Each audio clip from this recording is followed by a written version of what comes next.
Welcome to the Boldest You podcast. I'm your host, Carrie, and I'm thrilled to bring you real conversations with bold women and men. In this podcast, we dive deep into their stories, exploring what drives their courage, shapes their vision, and fuels their desire to leave a lasting impact. These are honest, vulnerable, and inspiring moments that celebrate what it means to be bold. Let's discover their legacies together. Our bold woman of the hour is Missy Heilman. Missy has served as the BioGirls CEO since founding the organization in 2013. With a background in business management and marketing, Missy worked primarily in the marketing technology industry for 15 years as a consultant and chief marketing officer before BioGirls became her full-time job in 2018. Under Missy's leadership, BioGirls has grown from a local program impacting a handful of girls to a regional nonprofit serving thousands of girls annually. Missy has scaled the organization through controlled growth and innovation, and has been instrumental in developing a workplace culture that promotes balance, rest, and a family-first environment. While Missy enjoys her day job, her favorite role continues to be that of site director, where she works directly with young girls to help them discover their inner worth. Mom to 3 daughters and wife to husband Tom, Missy balances her time with family duties and a love for adventure. Whether it is traveling, mountain biking, running, competing in Ironman triathlons, or cheering her kids on in their activities, Missy tackles it all with enthusiasm. She is a graduate of the University of North Dakota, where she competed in track and field and earned degrees in exercise science and nutrition. As a recipient of an NCAA postgraduate scholarship, Missy went on to earn an MBA from NDSU. Missy serves on the UND Letter Winners Association Board, is an uber fan of track and field, and enjoys snuggles with her cat, Harry. Often described as fearless, Missy's favorite piece of advice for the young and old alike is not to fear failure. Welcome, Missy. Let's get into it. Hey, Missy, welcome to the podcast. I'm so glad you are here. Thanks for having me. It's a pleasure. I'm excited to dive into your story. And so let's start with, can you just tell us about a time when you've had to be bold? Sure. And I think that will just carry us right into the rest of the conversation. It was in 2016. I was a working professional, full-time marketing executive for a fast-paced professional services company based out of Tampa, Florida. So that was my full-time job. I had started BioGirls, which is a regional nonprofit that improves the mental health of adolescent girls through empowerment of self and service to others. I started that as a passion project in 2013, but by 2016 had grown to 10 programs across the region.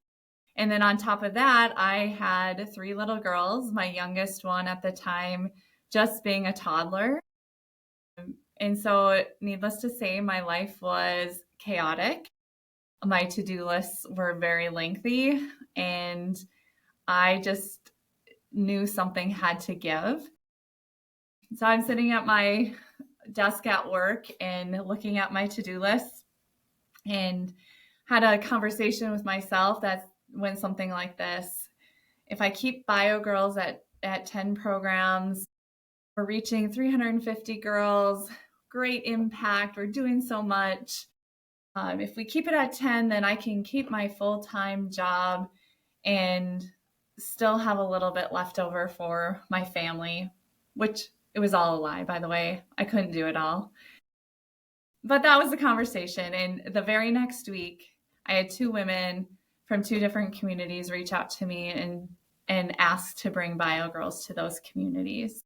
And it was at that moment that I literally threw my hands in the air and said, okay, God, this is not about Missy's capacity. This is about something much bigger than me. This is about the mental health of our girls. And, this was pre-pandemic. And so obviously I didn't have the foresight to know about the mental health challenges in our youth coming out of the pandemic that BioGirls played an integral role in. But at the time I was like, okay, I know that something has to give. Either I have to give up the reins of BioGirls, which, by the way, we can talk more about. I did not start with any intention to be an organization reaching thousands of girls a year. But I knew, I either had to give up the reins of Bio Girls and let somebody else run with it and continue to grow it, or I needed to give up my full-time paying job. Now, I knew what my heart was telling me, and that was to follow the Bio Girls path. But my husband is a financial advisor. And really, on paper, the job that I had at this professional services company, for any marketer who kind of dabbled in the tech space, I mean, it was a dream job.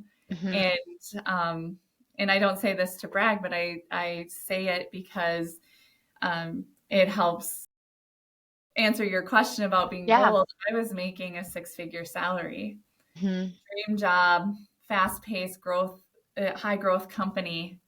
And I said, Tom, I'm going to leave my job to pursue Bio Girls. Now, I always say that he never did give his full blessing to do so.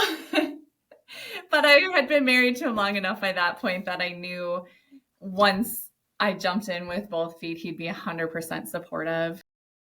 And so that's what I did. I mean, it wasn't an immediate change. It took about 9 months of planning and preparation and making sure that Tom and I were in a position that I could leave a paying job for a job that wasn't going to pay. And I didn't know how long it would be before I would earn a paycheck. Yeah. But like we tell our Bio Girls, action conquers fear. And what's the worst that can happen? And I answered that question by saying, I just go find another job. Like, I'm employable. I have great skills. So if Bio Girls doesn't work out, there's another job for me out there. And so in May of 2017, I left my full-time paying job. Wow.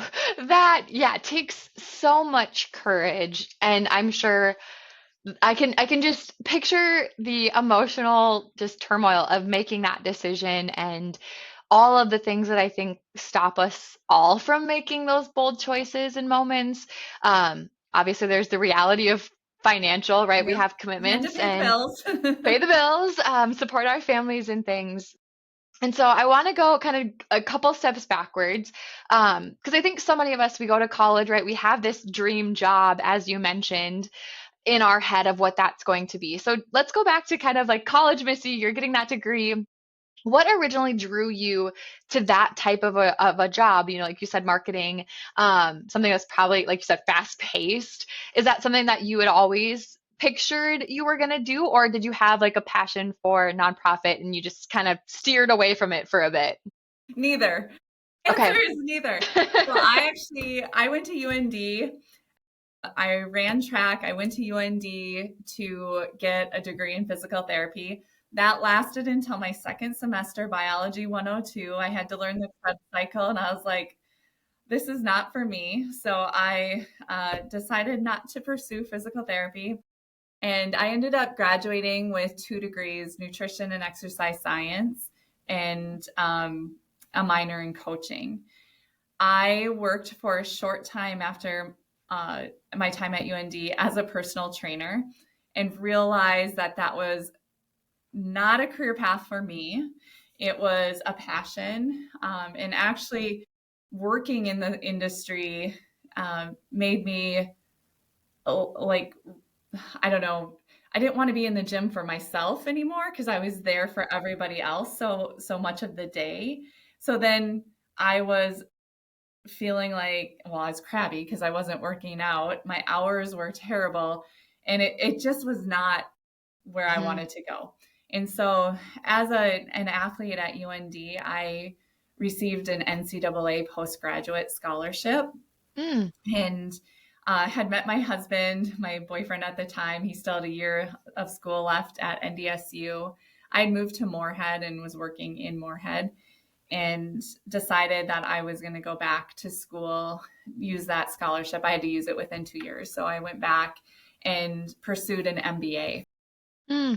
And now, being 20, 25 years into my career, I kind of laugh at graduate school, Missy, and the lack of experience and real world application that I had at the time. But I was surrounded by some amazing seasoned professionals and just like learned and absorbed as much as I could from them, and met a mentor of mine through grad school. And at the time, I had left personal training and got an internship, which turned into contract work at Microsoft.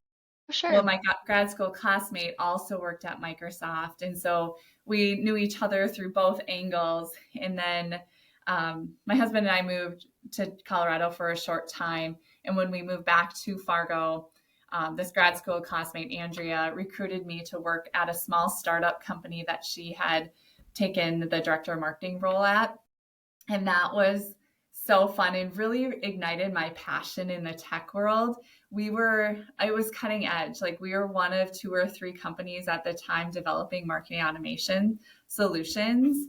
And so some of the marketing messages that we created at the time are still used to this day. So it's super fun environment, creating technology that didn't even exist yet. So I did that for a couple of years, and then we were bought by a company out of Atlanta. I did consulting in the space for 7 years, and then landed the job at Dynamic Communities. So kind of a weird path to get there. And along the way, had no intention of working in the nonprofit space. I grew up in a family that my dad, especially, he is the most giving person I know, both in terms of his gifts and treasures, but also his time. And so grew up in a home where that was important, whether it was giving back to our church or supporting. I grew up in a town of 100 people, supporting our small town, our small community in some way, or someone who is sick or hurting in whatever way, the community would rally around those people. And so I didn't start Bio Girls with the intention of it being an organization. As I mentioned, I started Bio Girls because I had the desire to give back to one girl. Wow. I think the more people I talk to, the more I recognize and learn that no path is a straight path. I think everyone has these winding curves. Again, if you would have asked any of us when we're that 18, 20, 22-year-old self and said, hey, where do you see yourself in X amount of years? I don't think any of us probably would have answered with where we're at now, just because we just don't know what we don't know. And your story is a great example of it's okay if things don't work out. Like it's okay if what you originally go to school for, you end up learning isn't your actual passion, or if I go back to school and I maybe don't have the experience level, but I'm going to learn from other people. And just so that winding road, I think it's so important, especially in my role, I work with a lot of college students, and I think they always have this, like, this is exactly what it's going to look like. I'm like, maybe, or it could look like something else, and that's okay too. Um, and as you were mentioning that, I think the other thing that was coming up for me is that it's okay sometimes if our passions don't perfectly align with our career. Like I think there can be different things within that we might have a lot of passions, and some of those things might fall into our work, and some of those it's maybe okay if that's just a way for us to fill our cup completely separate from our day to day.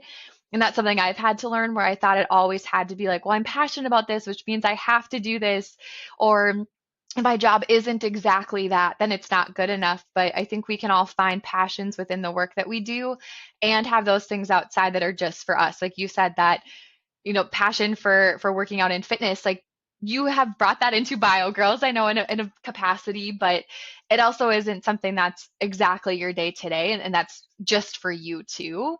So yeah. I think that's super important, Carrie. I think I see that especially with the generation just coming out of college, where they expect work to fulfill every passion that they have. And that's not realistic. That is, any job that you have, you're going to do something that's really not fun. I mean, even starting an organization, and yes, I am uber passionate about helping young girls to see their worth and truly believe in themselves, and know that they're perfect the way that God created them. But who likes to do an audit? I mean, come on, Yep. that's not why I got into work. but it's part of the job. And I think that's just, hard for younger, I've seen younger people have a difficult time with that. And, like, yes, I'm very passionate about what we do, but I have passions that extend well beyond, Hmm. my office walls. I love professional track and field. I do Hmm. triathlons. I am a crazy cat lady, so ask me about my cats. And then I have 3 kids who, I'm Hmm. chasing after them as they chase their dreams. And so, work doesn't fill every single bucket that I have either. I think that if work were to, our identity would be our job, right? And we Mhm. talk so much about how, I think in a lot of the conversations I've had with other guests, like our work can't be our identity. It can be a piece of who we are, but if that's our whole identity, we're never going to feel satisfied. We're never going to feel happy. And so instead, like you mentioned, all those other things, those could be things that are just for you. You can use your time and talents to fill those passions with other organizations in your community. You can mentor people in those spaces. There's a lot of other ways to fill your cup within those that still allow you to lean into your passions, but that don't directly relate to the job that you do every single day. And that's a lesson I've had to learn for sure. Yeah. And actually, I think having passions outside of your career make you better at your career. They Hmm. give you a brain break. They help you refocus. They give you time away so that you're re-energized and rejuvenated when you come back. Hmm. And so that's absolutely a healthy thing. Yes, absolutely. And it builds our social circles too, right? Like you can be friends with your coworkers. I know I certainly have developed friendships at work, but I also have people in a rescue that I volunteer with that I've gotten to know. And I have just friends that I've connected with because of my passions that allow me to build those relationships outside of work too. And just, yeah, allow us to be who we are and lean into those things. So, okay, now we're into the space of you've been working this career and now you have this idea. So tell us about the very first initial idea. You said Bio Girls started because you wanted to help one girl. So tell us more about that story of how Bio Girls came to be. Yeah, I at the time had 2 young daughters. And so there's really 2 reasons that I started well, 3 reasons. First of all, I had the desire to pay it forward as a mentor because I've had wonderful mentors in my life.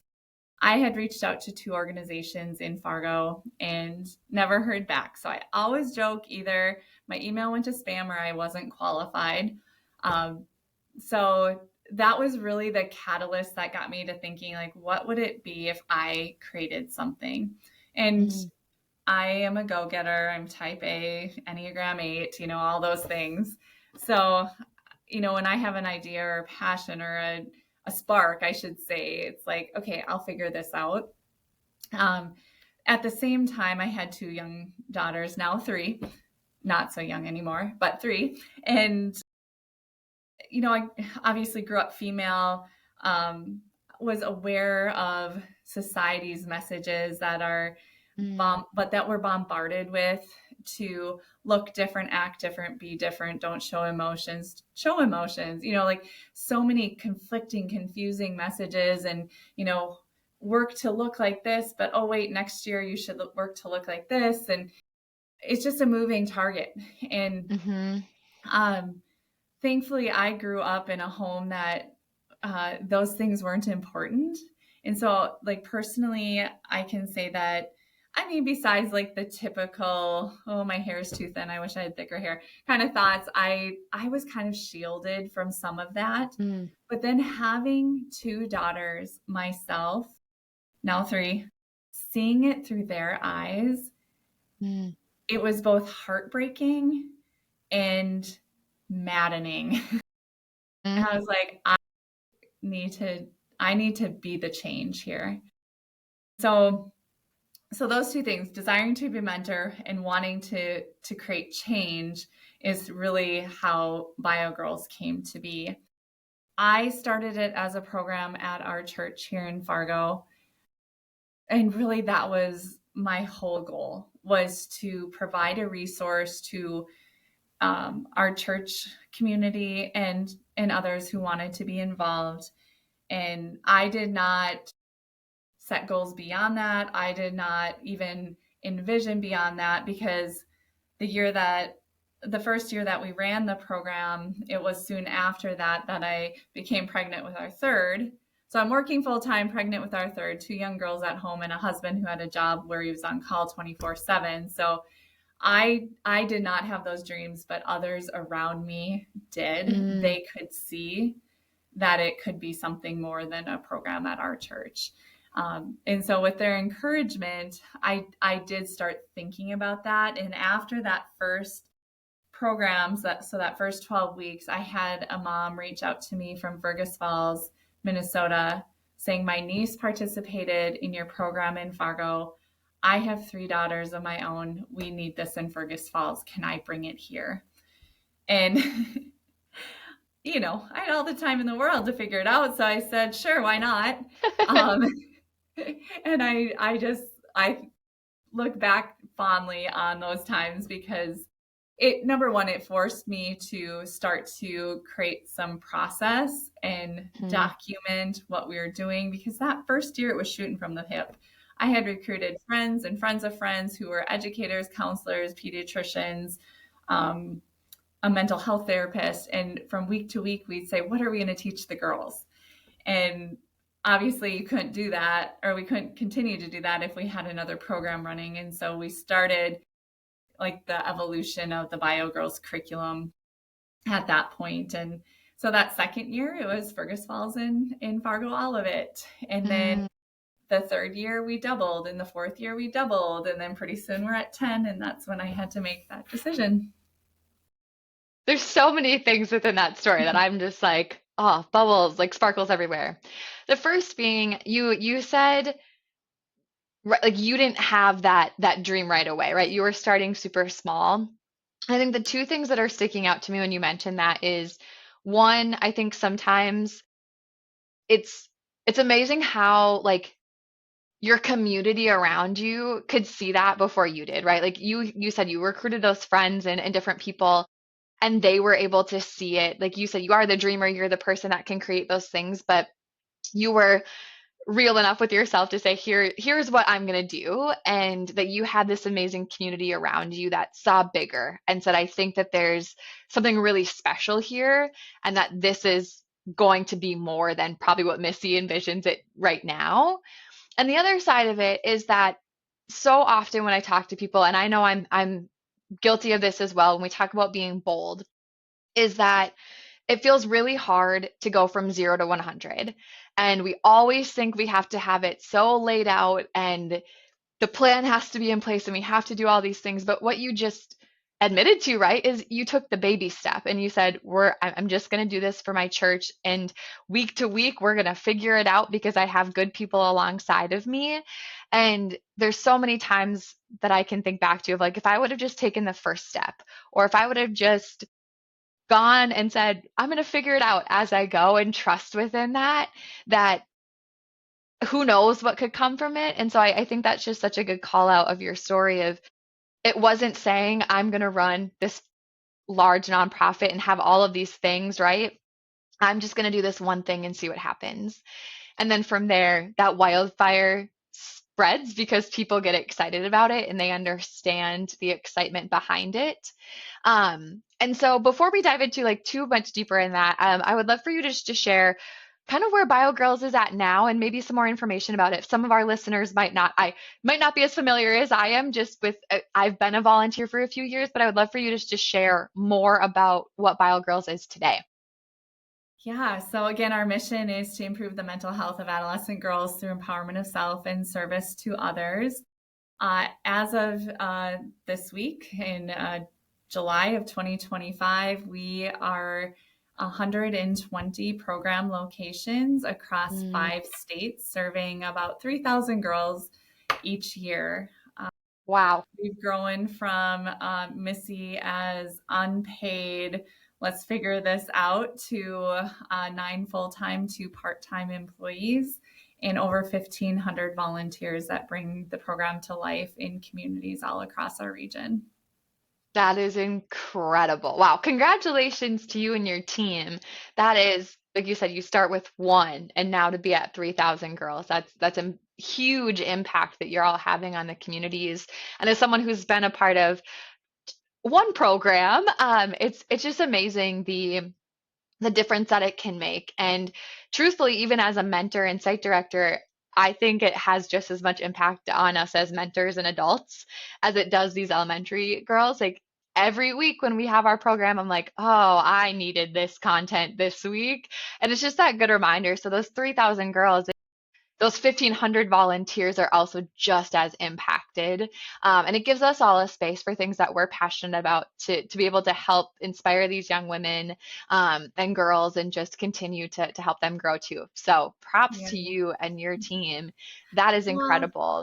and I always say that, I'm a faithful person. Faith is our number one Hmm. value at Bio Girls, that I'm just doing the work, and this is really God's plan. Mm, And I'm just fortunate enough to be able to be the face. But there are some wonderful staff people and, people who've actually even left the organization that had a big part in where we are today. But even more so, I am always humbled and wowed by the number of volunteers who step up every year to say, we need mhm. this here.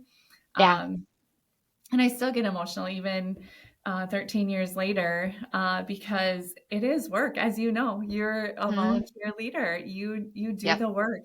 It's work, and we've tried to make it as easy as possible, but there are hours that you're putting in. I mean, the program itself is 25 hours of programming, and that doesn't include Mhm. any of the prep work or the community awareness that you're building or recruiting of the mentors. And so we are just always so fortunate, and so we feel so fortunate, and we are so grateful that women step up. But it's exactly why you said already, this is non-scientific, but I would say 98% of our volunteers say, I wish I would have had Bio Girls when I was young. They connect Mhm. with it.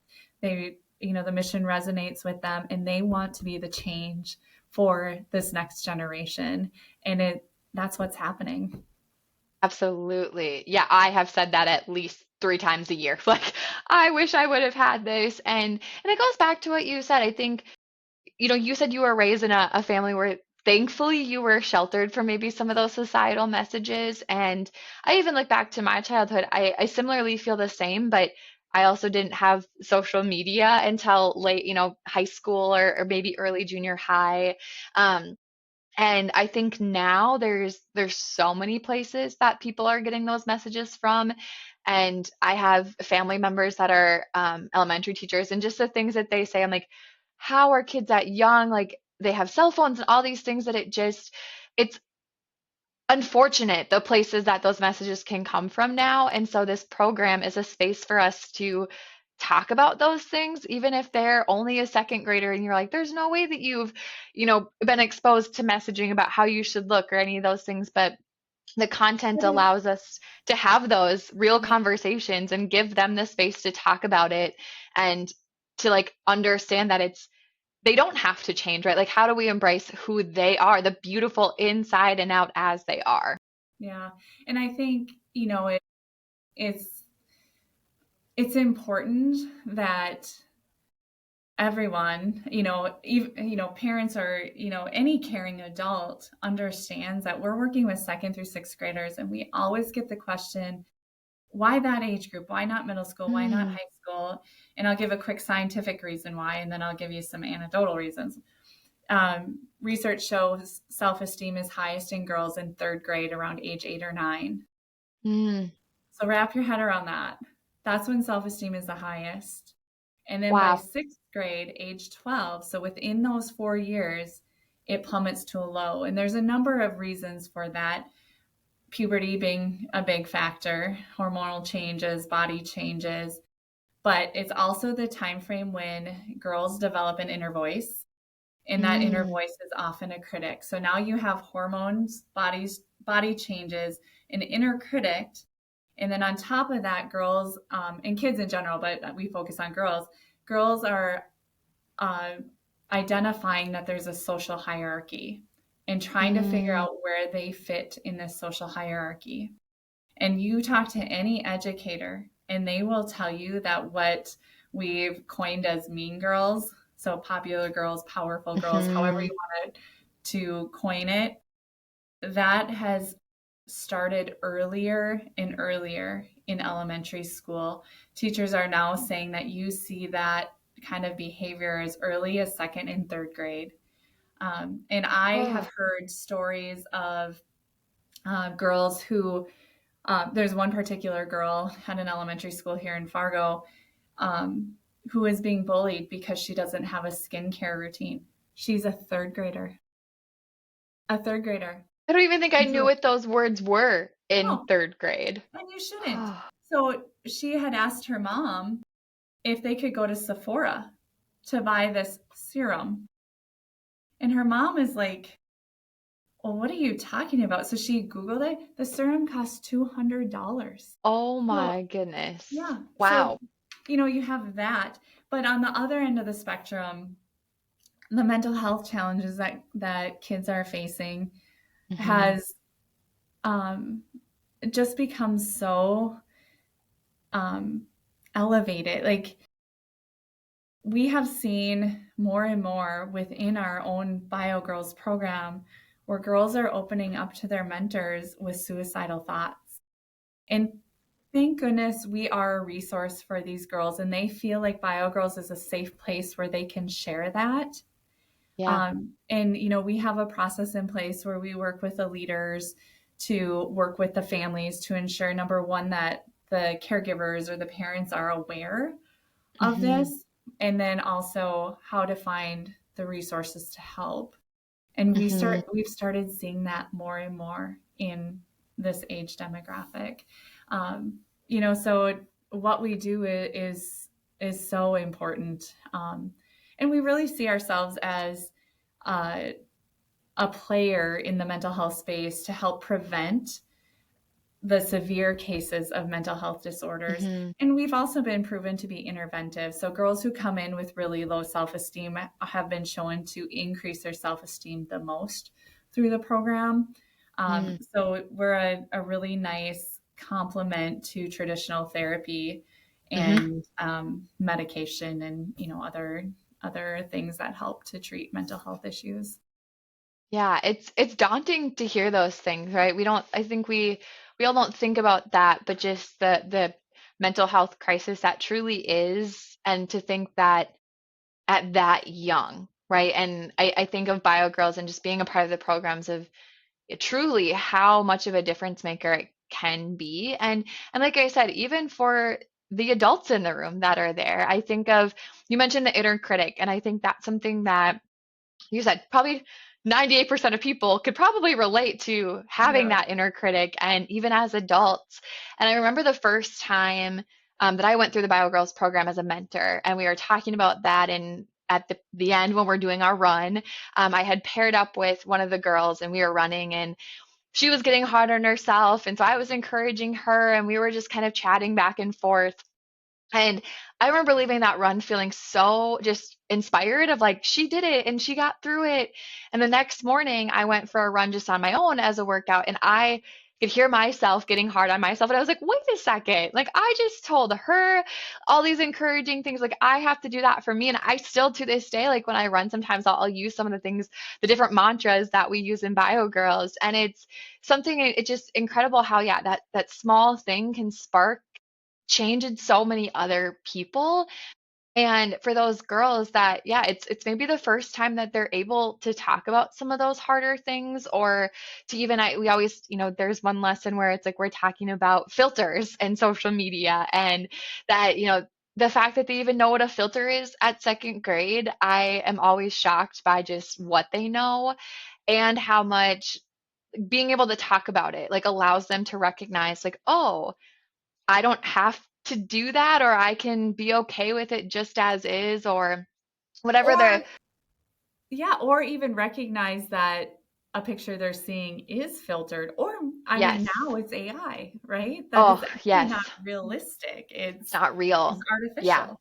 And helps Mm-hmm. again, goes back to the lessons of like us as adults, like we need to hear that too, so that when we look at our own social media, we can pick out, okay, that's not real, right? Apply the lessons to me too. And something else I've thought about a lot of being part of this program, you mentioned giving those caregivers or those caring adults the tools as well so that they can, be that voice for their loved one. As someone who doesn't have kids yet, being a volunteer in BioGirls, I think has also just opened my eyes to like I have nieces and nephews and just more of those lessons that I can apply to them.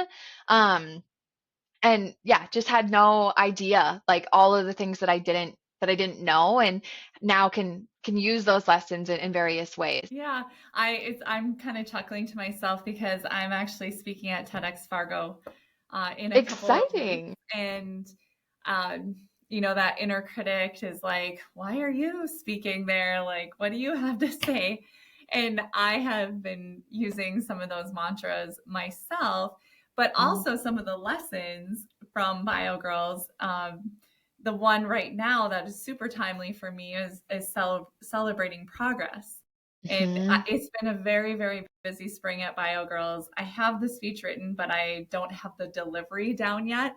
And so I set like iterative goals. Like, by the end of this week, I'm going to be able to do the first half without looking at my notes, those kind of things. mhm, That's exactly the type of thing we work with the girls on in the Bio Girl session. So even the leader of Bio Girls, who is encouraging all these girls to do hard things and to take healthy risks and believe in themselves, still has that inner critic. So, yeah.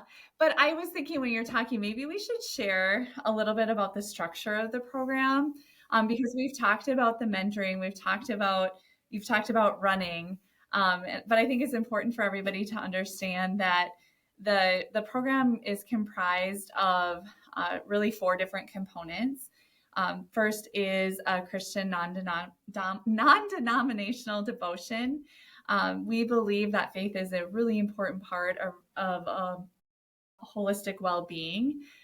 So belief in a higher being than yourself, and that's truly where love and self-worth come from. The second is proprietary curriculum. We really focus on four key areas. So kindness, to others, of course, but then, that kindness to yourself. Healthy leadership, because girls are much less likely to take risks than their boy counterparts. And so helping girls to understand that failure is okay and that you don't have to be perfect or strive for perfection. Healthy relationships. Uh, you see relational aggression. And as I mentioned, those mean girls early and earlier. So helping girls to identify both sides. Are they the mean girl? And mm, helping them to figure out why. And then, if they're the recipient of that bullying, what to do about it. The mhm, vocabulary they can use, they role play, they practice. And then the third area is service to others. So every Bio Girls program does a service project. And then leadership is the other one. So the curriculum is around that. I mentioned the role playing is very engaging. They're practicing, they're having conversations, they're doing, so they're building muscle memory in all of those areas. Because I always say, not every girl will be experiencing every issue that we cover at mhm, that point in their lives, but they will experience it at some point. And so mhm. we want them to have that muscle memory to go back to when that issue does occur. And then the final component is, did I already mention mentoring? So I don't think mentoring, so. so two more components. Mentoring is probably the most important component of the program. So we pair girls with a mentor in a small group setting. Those groups do not change throughout the 12 weeks so that relationships can and do form. And really, the goal there is to help girls know that there is someone else in their community who cares about them, who has their back, who is cheering them on, and wants them to be the best that they can be. Mm. So that's a really, really important and critical part of our program. And then physical activity or arts. you mentioned running. So I started Bio Girls with running as a component for two reasons. Running's been a part of my life since I was in seventh grade. It's opened doors. It's connected me with some of my best friends, both in college and beyond college. It's just something I'm super passionate about. Plus, really, there's low barrier to entry. Kids just really need a pair of tennis shoes, and you can do it anywhere. Maybe not January in Fargo. But that's how I started the program. But over time, the evolution of Bio Girls, we understand that not everybody wants to run, or parents don't think their kids can run, or maybe physically they can't. I mean, we've adapted for all kinds of abilities over the years, but we've also added other program types. So we have cross training. It's like CrossFit, but that's trademarked, so we can't use it. And yoga, and then creative arts. So just a couple of years ago, we tested a program using art projects instead of the physical activity, and we saw the same outcome: 70% of girls increase self-esteem and 50% decrease anxiety. Wow. So yeah, there's a program type for everyone. In the Fargo-Moorhead area, we work with other organizations and have a few different other different program types. So there's lots of options here. But from a scaling standpoint, it's running, cross-training, yoga, and art. Very cool. Yeah, I remember that being when I first got introduced to Bio Girls. One of the things that drew me to it was just all the different elements that make up the program. It's not just the content learning, it's not just mentorship, it's not just it's all of the things combined. And as a mentor, I think that also is what makes it so interesting for us. Like we do get to learn, we get to be a part of that role playing and sharing, but we also get to be a part of the activity, whether it's running or the art. That sounds really cool. I have no artistic ability, but for those that have it or want to learn, it's a really cool outlet. And I think whenever I talk to the other mentors that are in the program, again, it's a way for them to build those skills and to practice those things and to get more of that in their life as well. Okay, so we've talked about where BioGirls started, and then we went to where BioGirls is at today. And one of the things you mentioned, one of the mantras, was celebrating the progress, right?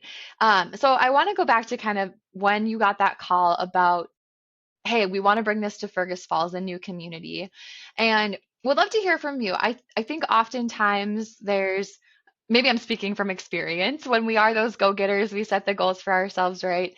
There's also this maybe element of control of, I know what I'm doing. I put the plan in place. I've created this.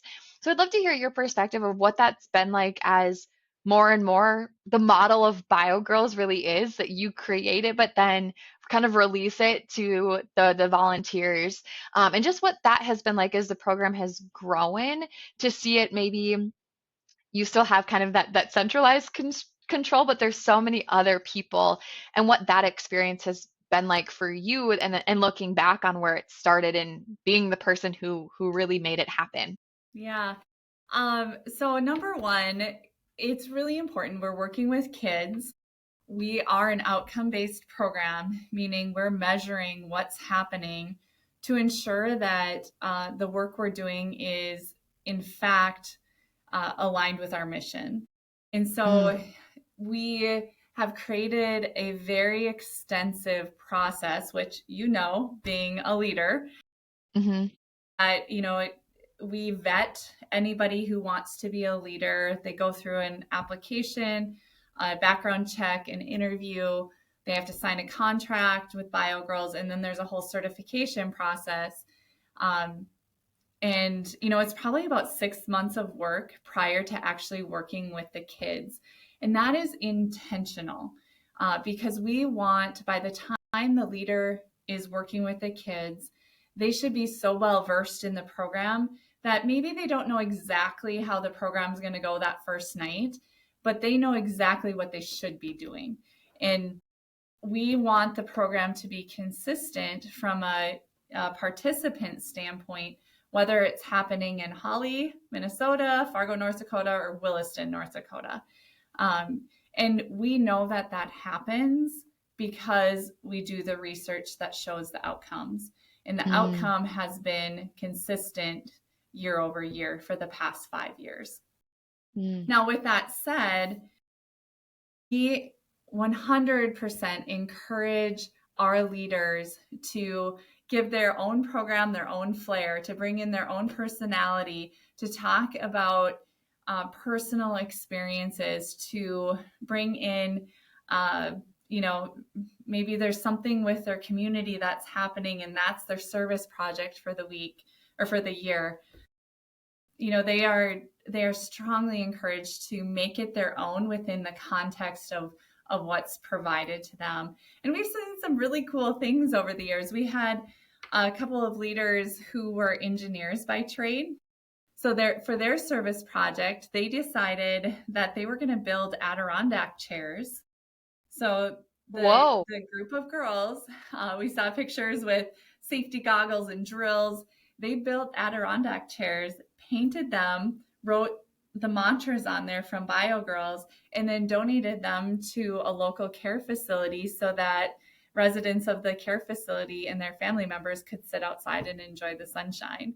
And Wow. That's amazing. yeah, we had never seen that done before, it was just pretty neat, and the pictures were really fun.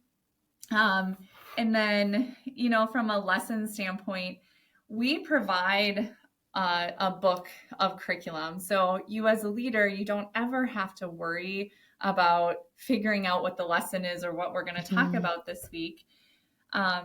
But the kids can see through it. If you just stand up there with the book and say, now we're going to, so we strongly encourage the leaders to know the content well enough that they don't have to recite it word for word, but to bring in their own stories. Because I think one of the most critical pieces of the program that the girls walk away with is understanding that they're not the only one.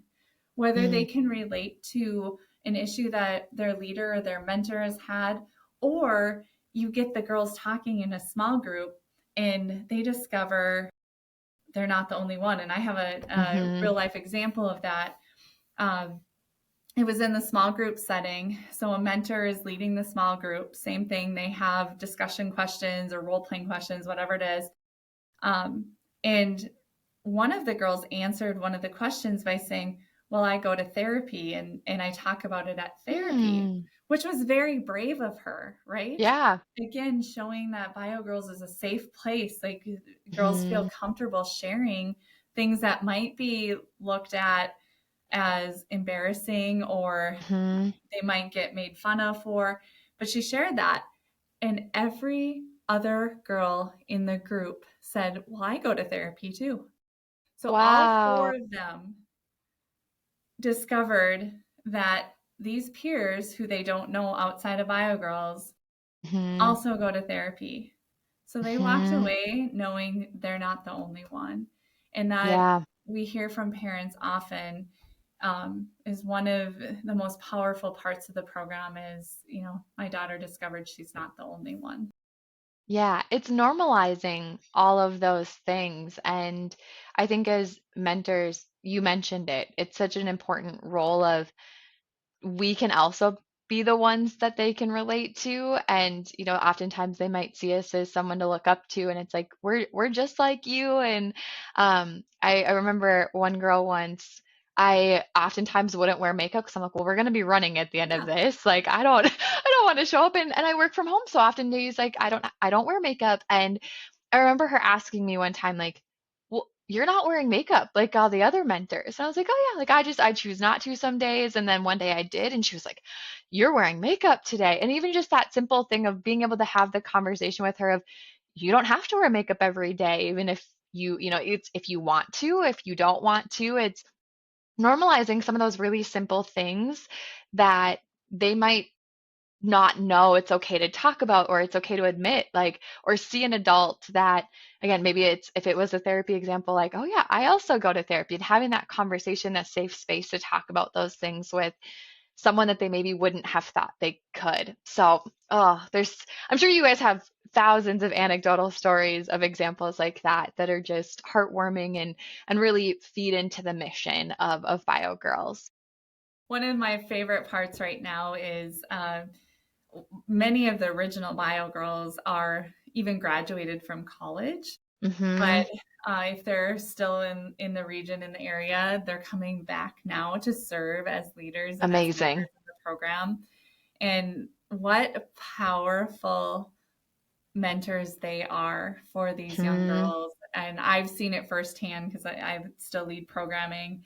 Um, and the connection that the participants form with these former bio girls, and Hmm. I think it's always mind-blowing to the bio girl participants to find out that there are thousands of them, first of Yeah. all, and that this girl that, or this woman that they look up to was once a bio girl. Like they're just Hmm. like, what? And they also find it very fascinating that you can work at bio girls. So that's Sure. that's part of it Yep. too. They just think it's something Exactly. they go to, you know? Yep, exactly. Yeah, you don't think about the bigger, and I've even felt that way with girls that were like my first year. Now they're in seventh grade, and I'm like, oh my goodness, like you're growing up. This is so crazy just to see that growth. But certainly knowing that, especially if they come back at some point as a mentor, that like they still have those lessons, like those don't go away, and now they're able to take them and just continue to inspire people, inspire them with. So incredible. We've talked a lot about BioGirls the mission, and so I'd love just with our last little bit here to talk about Missy the person. Okay. And so you mentioned different things that you're passionate about, and I'm sure leading a nonprofit has amazing moments of just joy and happiness, and um, I'm sure that there are also times where it's a lot, or you have busy seasons, or when you're running as many programs as you all are.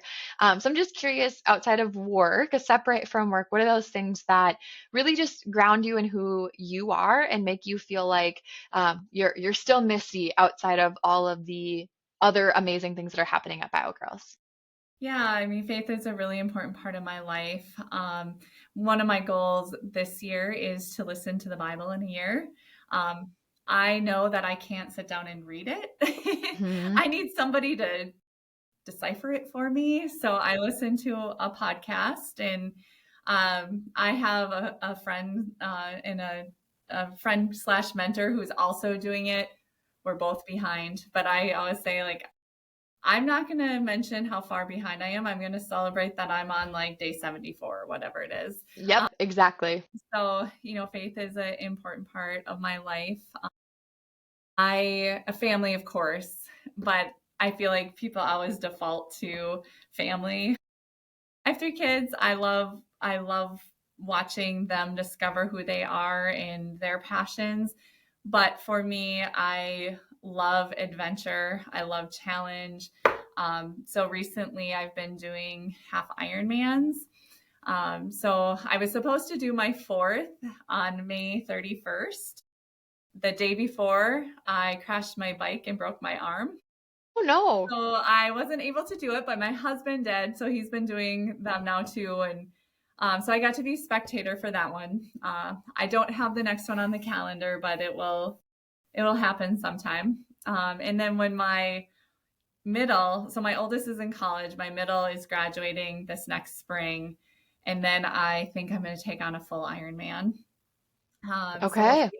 I said it out loud, so maybe now it has to happen. It's gonna be But I have documented. two of my very best friends are also my training buddies, my accountability partners. I always say that 5:30 a.m. is my happy hour. I never go to 5:30 p.m. happy hour because I go to bed by about 8:30 or 9. So that's kind of my latest passion slash challenge.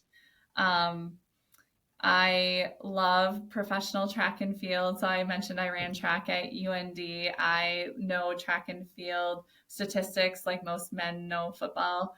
And I say my retirement job will be volunteering, or maybe I can get paid, I don't know, at working professional track meets because I just love it. I think it's so fun. Um, yeah, Yeah, and then I mentioned I'm a crazy cat lady, so I have my favorite cat.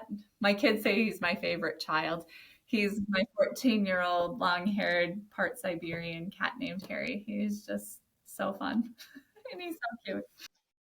Oh, Yeah. that's so fun. Yeah, it's always fun to hear again those things outside of work and just the full picture of who someone is. And I feel like I say this every episode, but it sounds community is a big part of that, right? You mentioned your family, your friends that are your training partners, those people that support you in all of those different in the different things that make you who you are.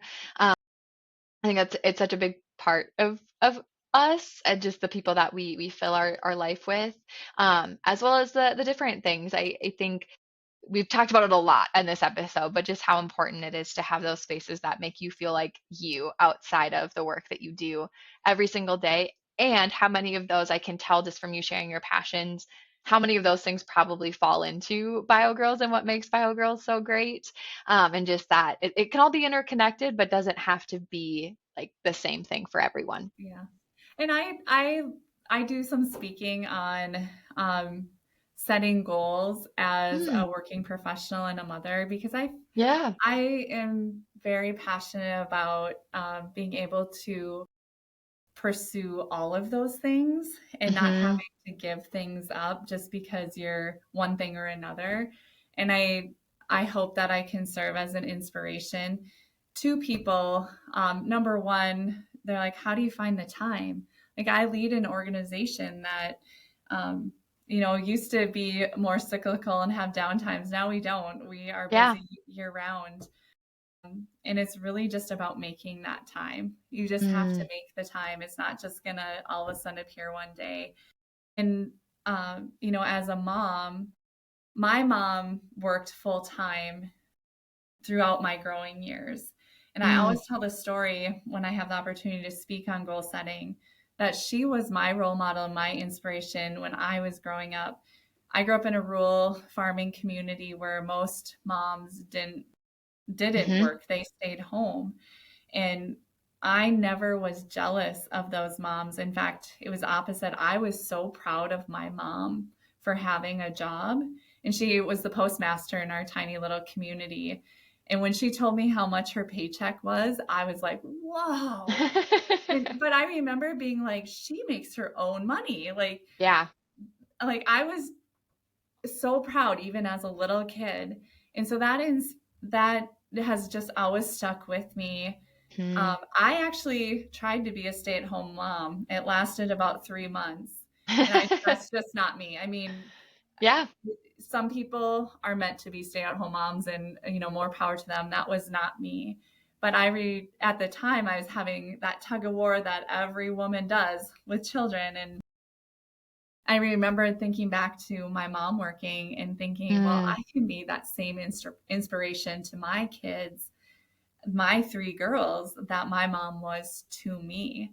And mm, it's so fun and rewarding to hear them. In fact, my oldest daughter is 20. She came in today to tour our new office here at Bio Girls. And when she left, she hugged me and she said, I'm so proud of you, Mom. oh, So they've seen the evolution, they've seen the growth, they've yeah. seen how hard that we have all worked here and gets it. And I just know that that will inspire her, not only to pursue whatever career path that is, but if she's blessed in being a mother someday, that she has seen me do Ironman, she has seen me train for Hmm. marathons and half marathons. Like you don't have to give anything up. Maybe at times you have to reprioritize, Sure.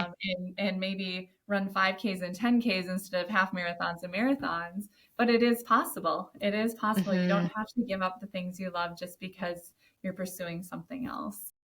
Yeah, you can still be you. I think that's so important for people to know. And even outside of motherhood, right? Like if you have a goal that you want to achieve that, you don't necessarily have to give up one thing for the other. It's just like you said, reprioritizing or figuring out like what needs to come first. And yeah, I think that's just so important for people to remember. And you also said the creating the time. I know I'm guilty of sometimes being like, well, like when it slows down or after the summer, my husband is a teacher. And so oftentimes I'm always like, okay, come August, like we'll get back to routine. And beyond August is still just as chaotic as every other month. And so it's getting out of that habit of telling ourselves I'll do it when and saying, what about now? Like, what if I try this now? And it goes back to those baby steps we talked about. What's something super small I could do that makes me feel like I'm leaning into that, but I don't have to jump, full speed ahead. I could just take it one thing at a time. Um, Yeah, and be that, yeah. I just told my daughter yesterday, she's training for a triathlon herself. She's 11, Oh my and gosh, that's her choice, amazing. her choice. Yeah. Um, and I guided her with, here's what she asked me to write down like each day what she should do, but I'm Mm, not pushing her out the door. I'm not saying you need to go run today or you need to go right. bike. She has it there. If she chooses to do it or not, that's her choice.